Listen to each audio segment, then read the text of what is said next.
নিচে বসে দোয়া করছে, আল্লাহ এখানে তো আমার খাবার পানি বাসস্থান কিছুই নাই, আমি কি করব? রব্বি ইন্নি লিমা আনজালতা ইলাইয়া মিন খায়রিন ফাকির।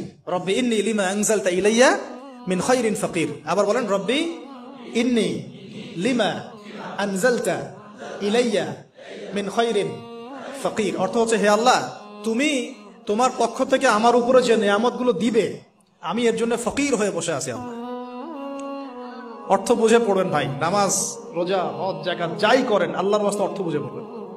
অর্থ বুঝে পড়লে আপনার ইবাদতের স্বাদ পাবেন, তৃপ্তি পাবেন, আল্লাহর সাথে কানেকশন হবে, আল্লাহর নূর পাবেন, মাআরিফত পাবেন, সত্য স্বপ্নও দেখবেন তখন ইনশাআল্লাহ।